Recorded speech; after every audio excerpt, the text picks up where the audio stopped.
Our planet is a world of water. Oceans cover more than 2/3 of its surface, yet we know more about the face of the moon than we do about the deepest parts of our own seas. Down here, far from the sun-drenched shallows, lies a world of perpetual twilight, and then complete and utter darkness. It is a realm that was once thought to be entirely devoid of life, a barren wasteland crushed under the immense weight of the water above. But we now know that this is far from the truth. Life not only exists here, but it flourishes in forms so strange, so alien, they seem to have been conjured from the depths of our imagination. This is the deep sea, Earth's final and perhaps greatest frontier. The journey downwards is a journey into an increasingly hostile environment. With every meter we descend, the light fades and the pressure mounts relentlessly. 1,000 meters down, sunlight is extinguished completely. This is the midnight zone. The temperature plummets to just a few degrees above freezing, a biting, constant cold that saps warmth and slows the very pace of life itself. The pressure here is crushing, 100 times greater than at the surface. Among the most iconic residents of the Midnight Zone is a creature whose strategy for survival is as ingenious as it is macabre. This is the anglerfish.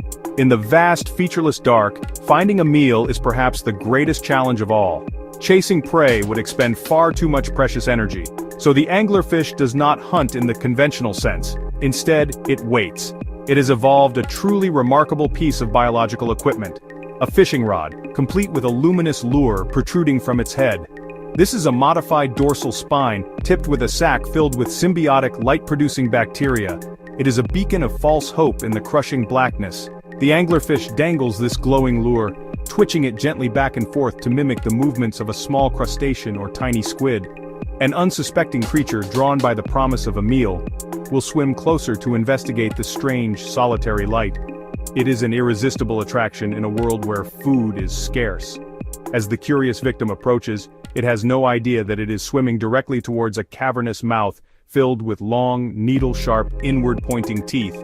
The strike is incredibly fast. In a fraction of a second, the anglerfish opens its enormous jaws and expands its throat, creating a powerful suction that vacuums in the unfortunate victim, along with a gulp of water. Its stomach is remarkably distensible, allowing it to swallow prey even larger than itself. Deeper still, in the oxygen minimum zone, where life seems almost impossible, we find a living fossil. Its name is wonderfully dramatic. The vampire squid. Not a true squid, and not a bloodsucker. The last surviving member of its own unique order, a relic from a bygone age. A gelatinous, deep red body, large blue expressive eyes. Huge for its size. Eyes exquisitely sensitive, capturing the faintest bioluminescent glimmers that filter down from above or flash from nearby creatures. A dark webbed cloak connects its 8 arms. When threatened, it doesn't eject ink. Instead, it performs a remarkable defensive maneuver. It pulls the webbing up and over, turning itself inside out. The pineapple posture exposes spiny cirri on the arm undersides, forming a formidable shield. Photophores are concealed, plunging it into absolute darkness, vanishing from view. Unlike most cephalopods that actively hunt, the vampire squid is a detritivore, a deep-sea scavenger. It feeds on marine snow, a continuous shower of organic material. Dead plankton, shed crustacean shells. It extends 2 long, sticky, retractable filaments, often many times its body length. Marine snow settles on the threads, the squid retracts them, scraping particles off with its arms. Not all creatures of the abyss are fearsome hunters. Some possess a gentle, almost ethereal quality. Floating gracefully through the abyssal plains is an octopus that seems to have flown straight out of a storybook. This is the Dumbo octopus, named for the 2 large, ear-like fins that protrude from the sides of its head. It uses these fins to propel itself through the water, flapping them slowly and elegantly, much like an elephant flying with its ears.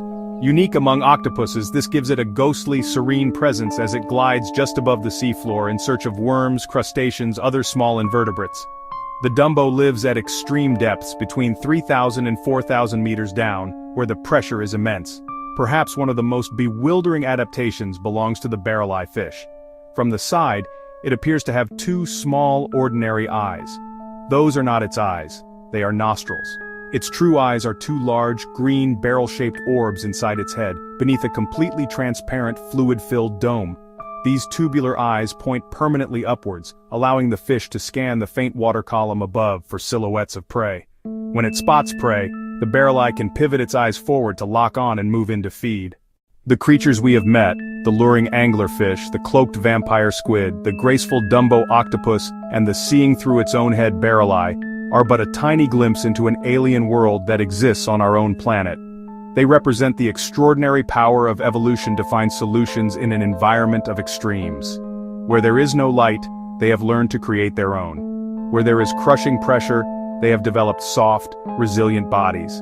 We are now in a golden age of discovery, with remotely operated vehicles and advanced submersibles. With each expedition, we uncover new species and witness behaviors that challenge our understanding of life itself. We are beginning to learn that this is not a monstrous realm but a fragile one. The slow pace of life here means that ecosystems, once disturbed by human activities like deep-sea mining or trawling, may take centuries or even millennia to recover. The deep sea is a repository of biological secrets. The unique biochemistry of these animals may hold keys to new medicines and industrial applications. Their bioluminescence could inspire new technologies. But beyond any practical application, this world holds a value that is far more profound. It is a library of life's possibilities. It forces us to reconsider our place on this planet, reminding us that we are but one part of a vast and interconnected web of life, much of which remains completely hidden from our view. It is humbling to realize that over 80% of our ocean remains unmapped, unobserved, and unexplored. The deep sea remains one of the last true wildernesses on Earth. The story of life here is still being written, and we have only just begun to read its opening chapters.